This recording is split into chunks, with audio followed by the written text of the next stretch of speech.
always, by acknowledging the original stewards of the various lands we are on. We also acknowledge our ancestors. We acknowledge all those who have toiled without compensation or compassion. We acknowledge all the elders and community stalwarts whose shoulders we stand on as we build, share, and learn together for our collective liberation and sovereignty. Please join me in welcoming our keynote speaker, Shady Hafez, as I mentioned, the programs manager at the National Association of Friendship Centers. Shady, would you like to take a bit of time to introduce yourself and give a bit of background to the remarkable work that you're engaged in? Yeah, thank you, Ryan. And thank you, Setsi, for having me be here. I've never closed off an event before, so I'm honored. Victor reached out and asked me, and I just got back I was attending the Euclid Network's conference in The Hague in the Netherlands, and it's the European Social Enterprise Network out there. And so we went and showcased our work. So I'm a little tired, a little jet lagged, but I told Victor I'd be here and I would share what I could. So just a big miigwech for having me. So I'll just introduce myself in Anishinaabe Moen, which is my indigenous language. So Kwehakina, Shady Hafez, Indigenous, Kitigan Zibi Anishnabeg, Dodem. So I just said my name is Shady Hafez. I'm both Algonquin Anishinabe and Syrian, and I'm a member of Kitigan Zibi Anishnabeg, which is an Algonquin Anishinabe community located just north of Ottawa, Ontario. I'm calling from Ottawa, which sits on our territory, occupies our territory, I'll say actually. We usually use unceded territory, but when you don't cede your land and people just squat on it, I think that's still called an occupation, even if they've been there for 150 years. So I reside on my territory, and I work for the, again, as mentioned, my father is a Syrian migrant, came here in the 1980s with my family during some of the issues that went on back home during that time period. I work as the programs manager to the National Association of Friendship Centers, which I'll share a little bit about shortly. And I'm also a PhD student at the University of Toronto in the Department of Sociology, and I'm a research fellow with the Yellowhead Institute, which is one of the only critical Indigenous policy think tanks in this country, and it's housed at Toronto Metropolitan. And we do a lot of work around looking at Indigenous policy from the Indigenous lens and perspective, and providing a critical analysis on what's going on in this country as it relates to Indigenous communities. So, yeah, and I'm a proud father as well. Hey, congrats. We appreciate that. And we appreciate you taking time to be here with us. And one thing we'd love for you to give some context to the work that you do with the National Association of Friendship Centers, but also the work that the Friendship Centers play in the grand scheme of things in Canada and around the world. So yeah, I'll just provide an overview. So the National Association of Friendship Centers, as an organization, we've been around since the 1970s. Friendship centers themselves, though, have been around since the 1950s. They're some of the oldest continuous civil society, Indigenous-led civil society organizations in this country.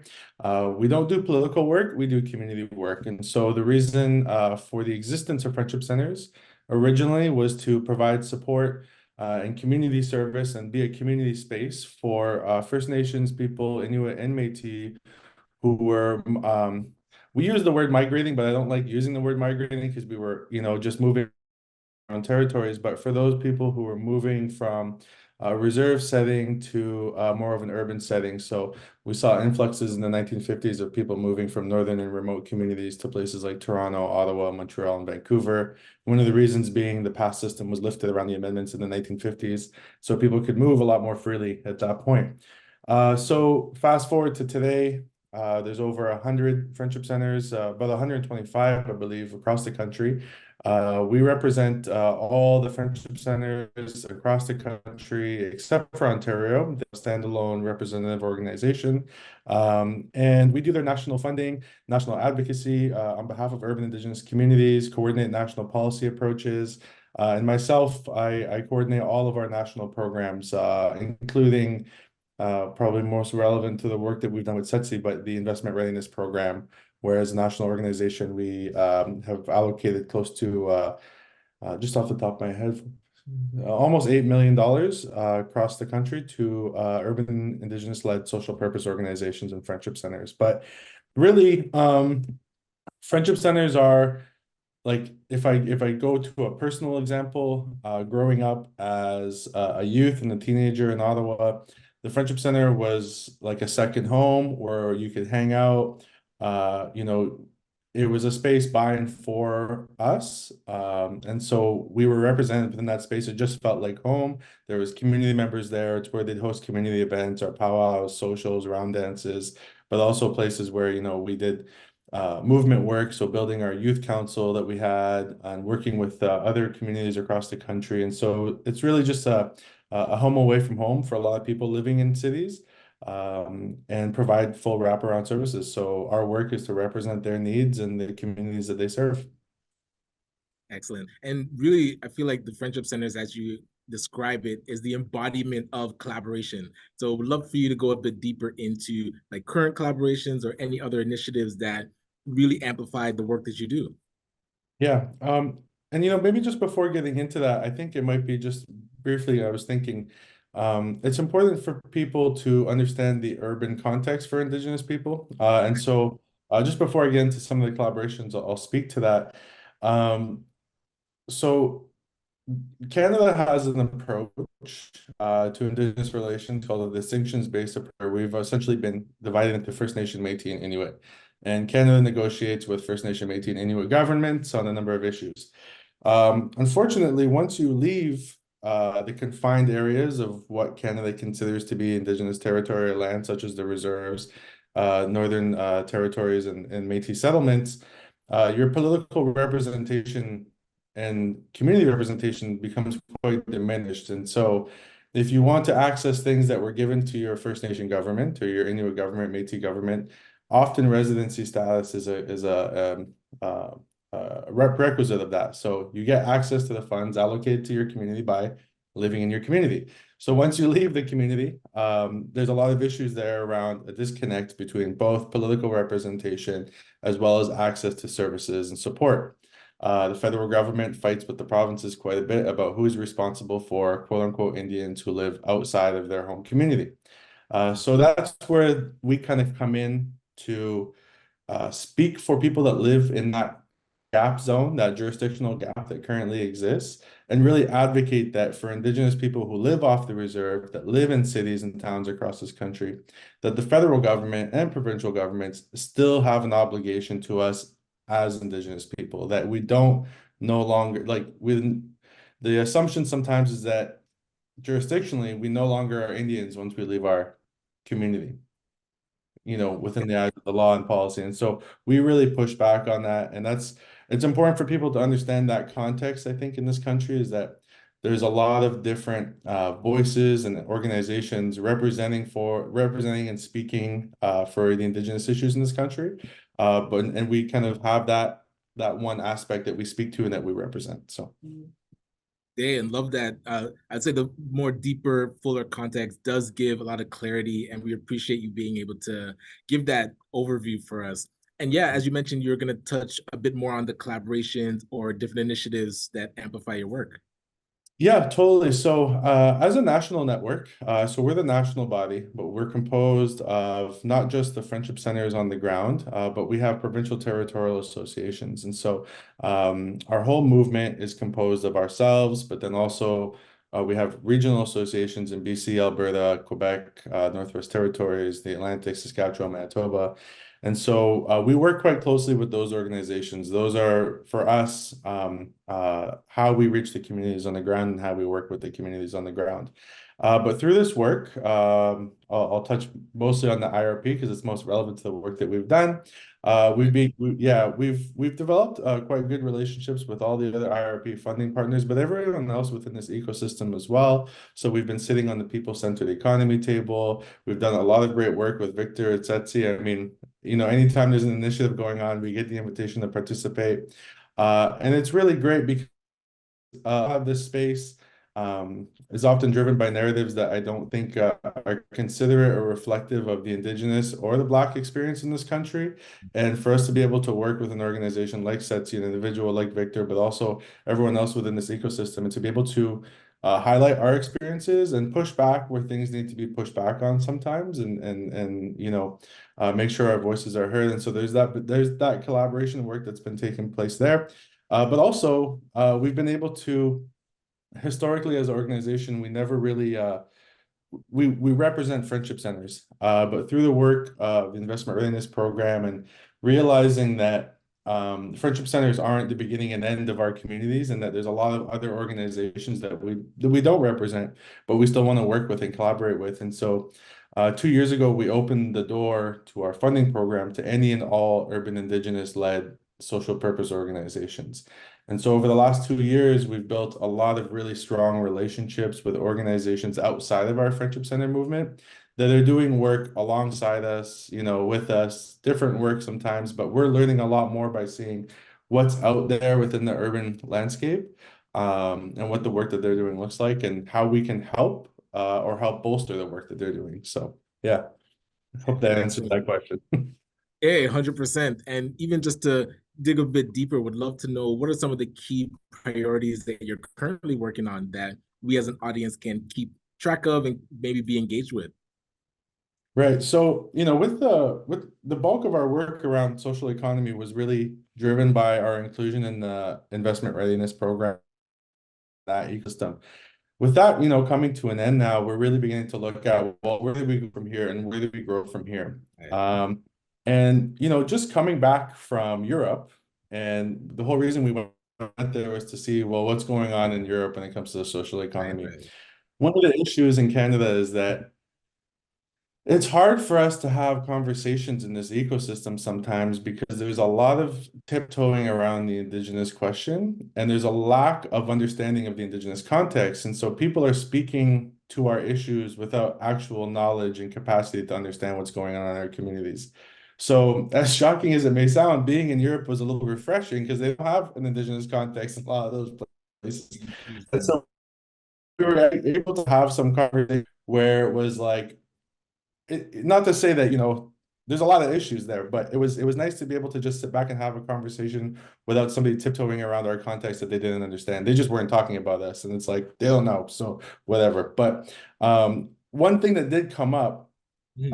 in our conversations in Europe was that there seemed to be a lot more engagement with the role of government and what the role of government is in helping grow and foster the social economy. Whereas I feel like here in Canada and in North America in particular, there seems to be more conversations about how to lessen the burden of government or lessen the involvement of government in this process and hand over things to private entities to take the lead, which, it's great. There can be a balance of both, but for us as Indigenous communities, there is a specific obligation that the federal government has to us.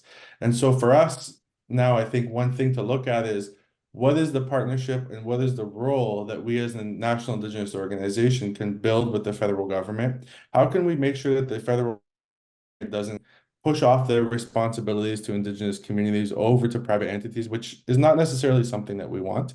And how can we ensure that there's sustained funding for Indigenous-led social enterprises, for the Indigenous social economy? And then when it comes to that, I think our next kind of push now, after 4 years of doing this investment readiness work, is that there's still no clarity around what is the Indigenous social economy. There's a lot of different perspectives, and people are, there's right around the spectrum of economics and politics. I think there's a lot of different opinions on what an Indigenous social economy looks like and is.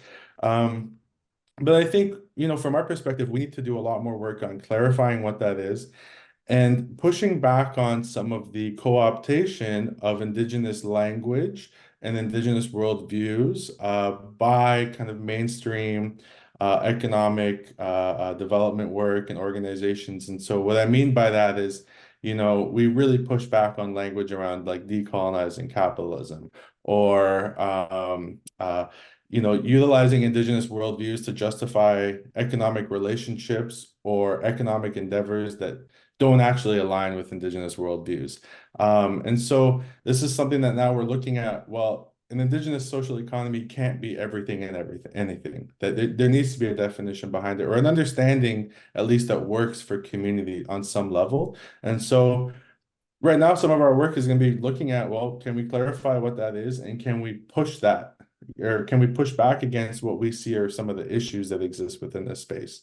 So Yeah, I hope that answers your question there. And of course, I mean, we want to continue the work that we're doing. For those who've heard me speak before, you know, and we can get into this after, but I think that there needs to be continuous injections of non-repayable capital to the Indigenous community. And there's reasons around that that I can get into after, but I don't think strictly looking at investing for returns or lending money to Indigenous communities is the be-all end-all solution, and that there is a space in place for granting, and that the government has an obligation to Indigenous communities to continue that work. And so that's another thing that we're pushing forward now as well.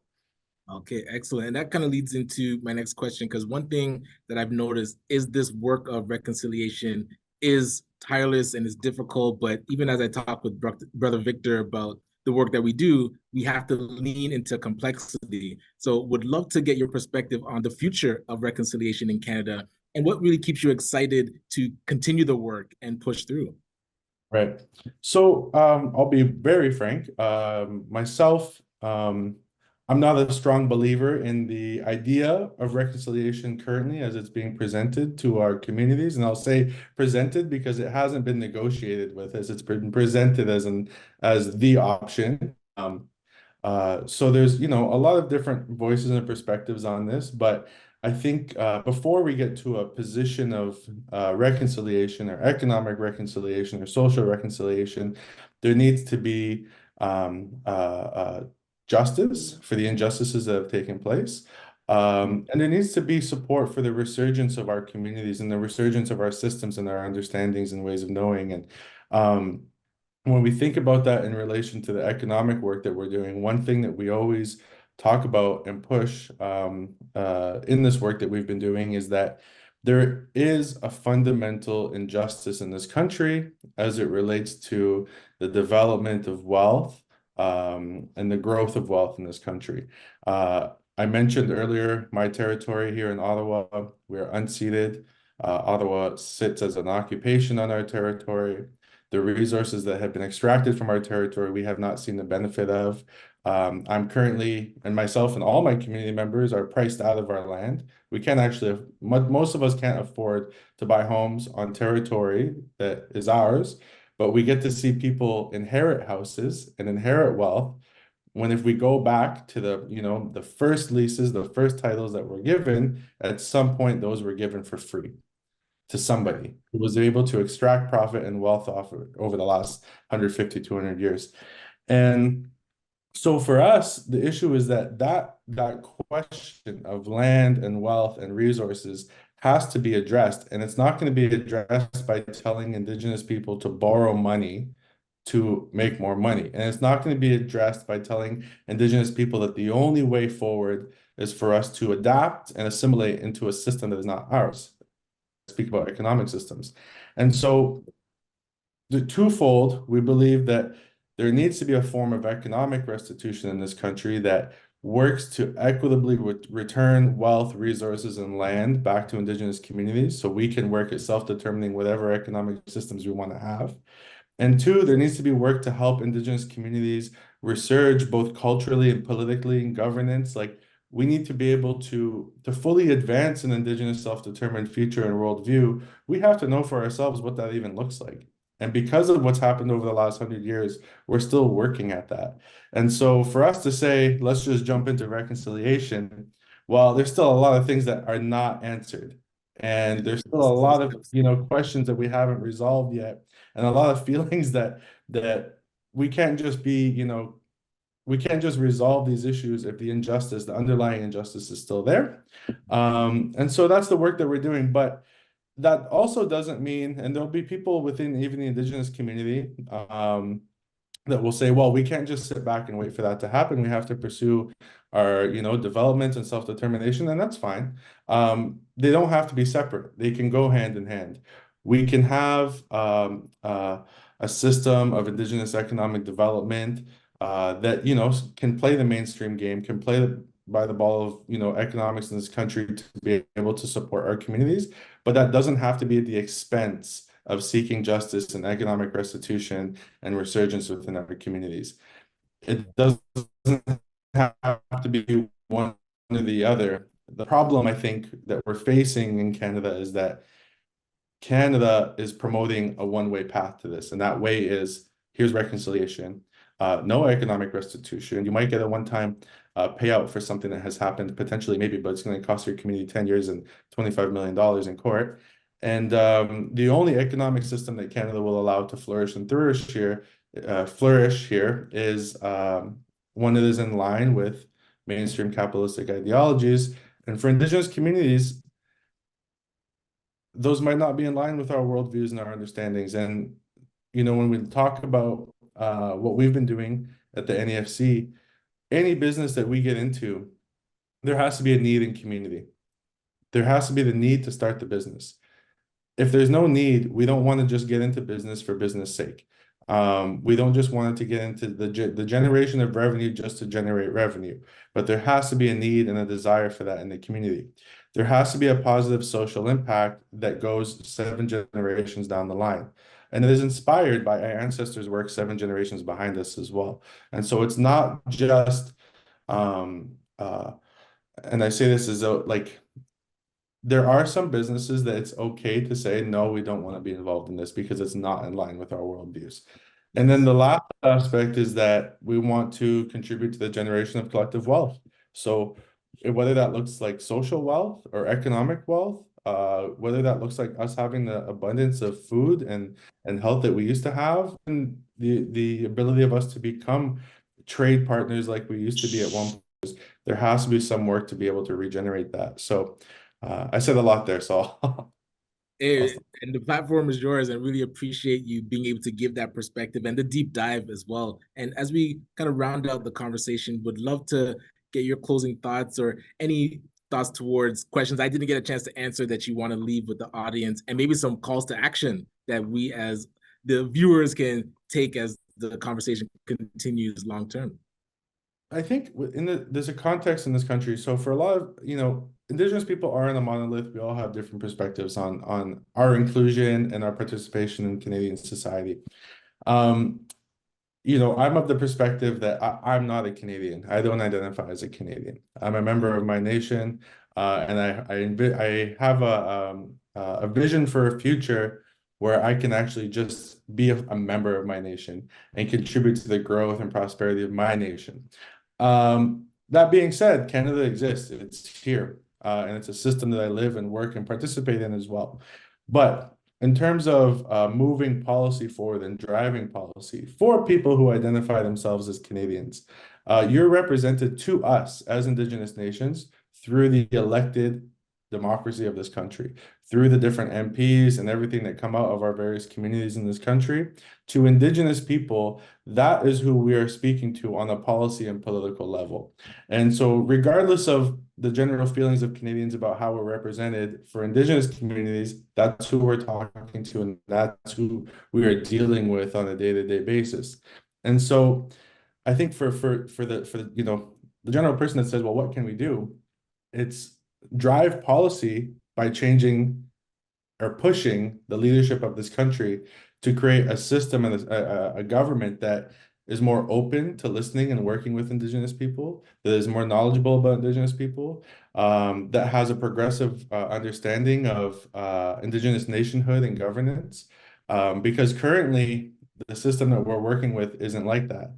And people, continuously ask me, well, how can we improve things? How can we change things? And I tell them, push your government, because that's who we deal with. I don't deal with you on a one-to-one basis when it comes to my community's funding and policy and governance structures.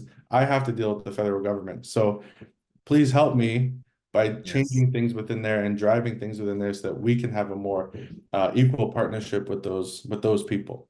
And then the other thing is just around self-determination. I don't think there's a single Indigenous community in this country that would say they are not pursuing or want to pursue self-determination for themselves. And our communities are diverse. We're along a full spectrum.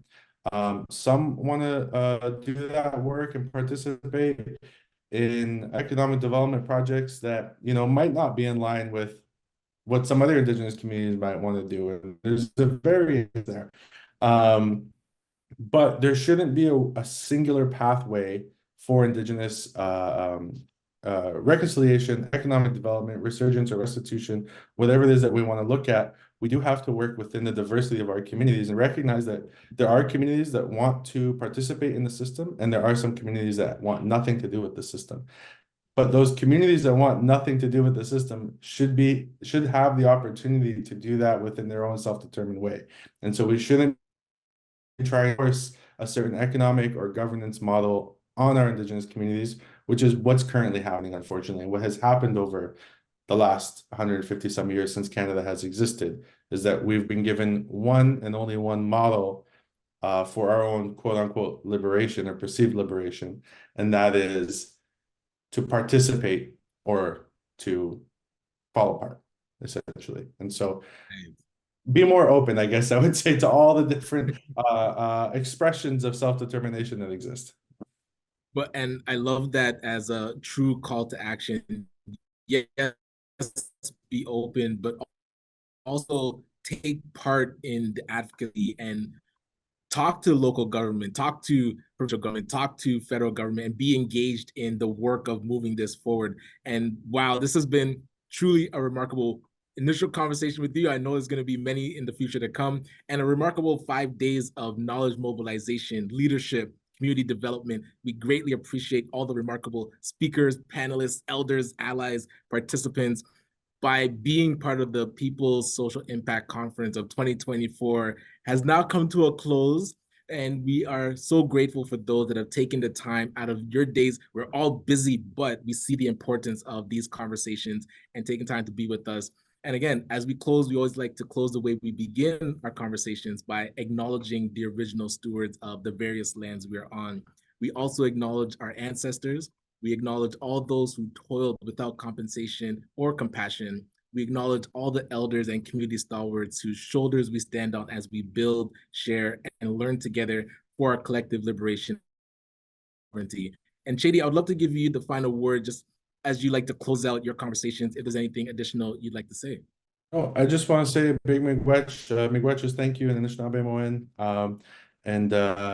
Yeah, you know, it's sometimes a cliche, but we don't actually have strong words for goodbye in Indigenous languages. And we say Bamapi, and that's again, it sounds like a cliche, but it's always see you again or see you soon. So I hope to see you all at some point. I know I'll see Victor and Ryan. It was great. Thank you so much. And I hope we can work together in the future. And yeah, just big miigwech to everybody, and continue doing the great work you're all doing in your communities and pushing forward change. So much appreciated. Thank everyone for your participation, and have a great rest of the year, I would say, as these conversations continue. Appreciate you, and we'll see you, as you said, Shady, we'll see you soon.